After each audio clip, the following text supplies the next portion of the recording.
Live from the Scripps Studios, this is 10 News.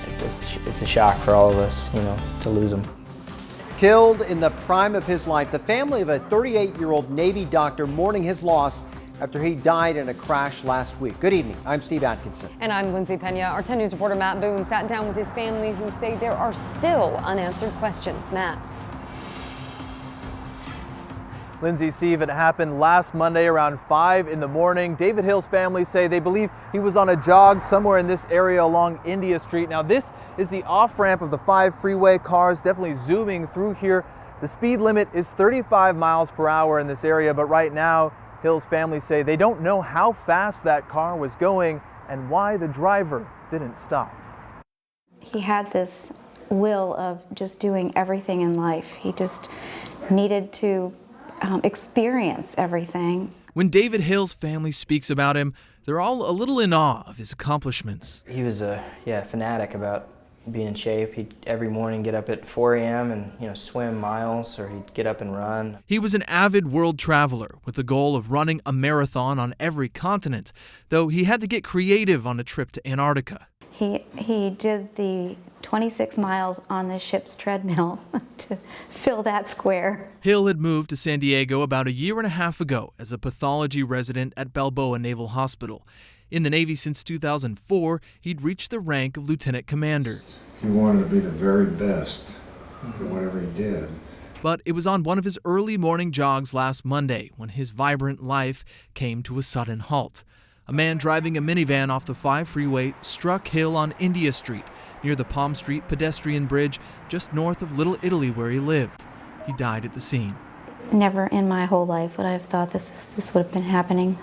Never. I mean, your kids stay after you're gone. The driver stayed, but the family says they still have not received an official police report, leaving many unanswered questions. He was called, and when it's your time, I guess it's your time. I have no other way of thinking of it other than that. Definitely gone too soon. Now, this is still being investigated right now as an accident, but without any surveillance video in this area, police were still asking for any witnesses who may have seen it to come forward. Reporting live near Little Italy tonight, Matt Boone, 10 News. When I came out from underneath the bridge, this airplane was coming down.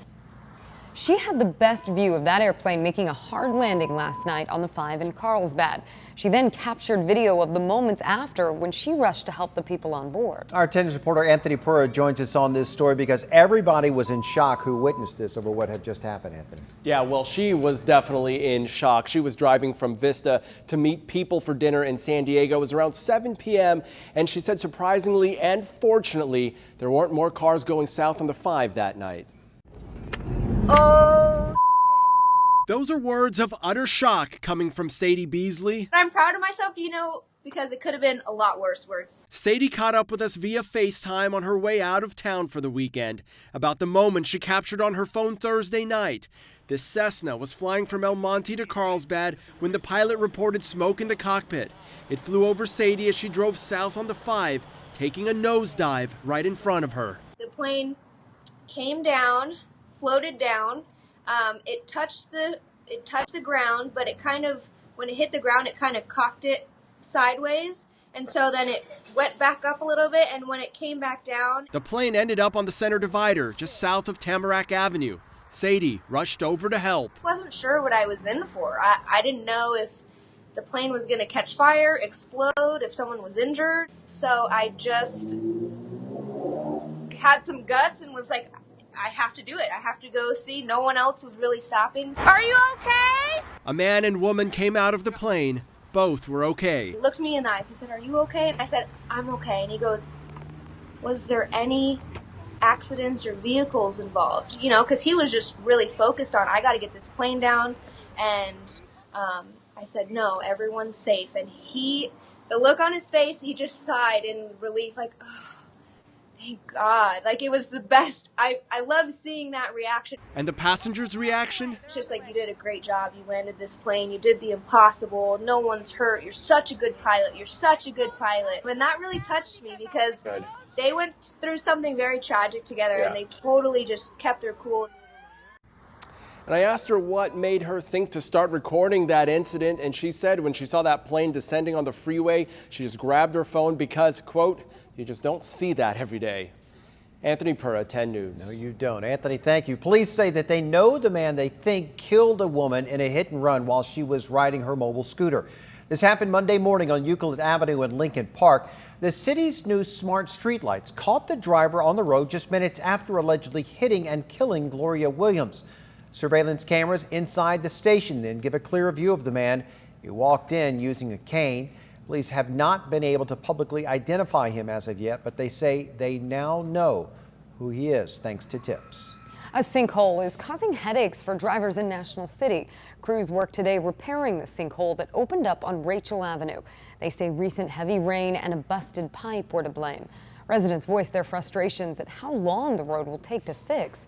But crews now say it could be days before the road is reopened. All right, happening right now, families are already lining up outside Lincoln High School to get free toys from the annual Toys for Joy event. That event is put on by the Rock Church. It's now in its 23rd year. It starts at 9 o'clock tomorrow morning, goes until 2. It's free and it's open to anyone. The toys are for kids 11 and under, but they aren't the only things being handed out. We make it a community event for anyone that is in need in the community to come and have Christmas. Like I said, we give haircuts and groceries, and we have a clothing store where people can go clothes shopping. Toys for Joy is at 4 locations: Lincoln High School, Cajon Valley Middle School, Wahomie Park Academy, and Castle Park High School. And new developments in a surprise move tonight. Governor Gavin Newsom rejected the plan for the state's biggest power company to get out of bankruptcy. PG&E went into Chapter 11 after getting hit with massive payments for causing several major wildfires in Northern California. The company hoped its plan would move them forward, but in a letter released tonight, Newsom demanded major structural changes to the company. He's threatened that the state may take over the utility if PG&E isn't out of bankruptcy by next July. Smelly bedrooms, holes in the ceiling. UC San Diego students are still reeling from flooding that happened before Thanksgiving. 10 News reporter Cassie Carlisle went back to the campus where they showed her the damage still there even after students moved back in. We're here in the Thurgood Marshall Lowers apartments, and you can kind of smell a little bit of what's left over from 2 weeks ago. That is what students are dealing with. I noticed something dropping. It's like starting to smell. The torrential downpour November 20th brought flooding to 2 colleges on UCSD's campus, relocating 41 students from Thurgood Marshall and Revelle colleges. Days later, students like Jeff got a nasty surprise. It started like dropping from like 3 holes inside the ceiling, and they just like started pouring in. So I had to get like 3 trash cans to just hold the water. Now he and his roommate have a hole in their ceiling. They fixed it, but still drips, so yeah. We were on campus a week ago and visited another student who hadn't moved back in yet, saying each time it rained since the big storm, his room flooded. Oh, it smells moldy, it's super hot, and it's just a nasty kind of humid feel that hasn't gone away in 2.5 weeks. At that time, 22 students had not yet moved back in, while the university said they used dehumidifiers, replaced drywall, and carpet. While some students are struggling to get repairs done, we spoke with one student who moved back in and said things were back to normal. As you can see, the sandbags are still out as students brace for any more rain, lots of them hoping that repairs will be made by the time they come back from winter break. Reporting at UCSD, Cassie Carlisle, 10 News. And we did reach out to the university this afternoon to check on the progress of repairs, but have not heard back. A $200 million religious-themed resort is opening its first phase this weekend in Mission Valley. The Legacy International Center is the brainchild of televangelist Maurice Cerullo. 10 News has tracked the progress on the development for years. The luxury hotel will have 126 rooms and include a 4D theater designed by former Disney Imagineers. It will also feature a computerized dome that will let people digitally tour the world. There's also going to be a tree lighting this weekend. The legacy is scheduled to be completed in February of 2020. Congress is taking another step closer to impeaching President Trump.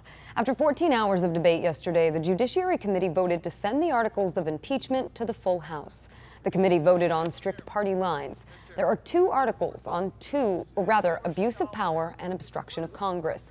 Democrats argue President Trump must be removed from office to protect the integrity of future elections. He betrayed the nation, he moved us toward corrupt elections, and he abused his power. Republicans say Democrats are trying to overturn the 2016 election. I have never in my entire life seen such an unfair, rigged railroad job against the President of the United States. The House is expected to formally impeach the president before Christmas. The trial in the Senate will likely be in January. Next week's presidential debate is in danger of being canceled. That's because all of the candidates who qualified are threatening not to show up. The debate is supposed to be held Thursday at Loyola Marymount in Los Angeles, but a union representing 150 workers is now in a labor dispute with the university. So today, Senator Bernie Sanders announced he won't cross that picket line. The other 6 candidates all followed suit. They're calling on the Democratic Party to find a different location, which might be difficult on such short notice.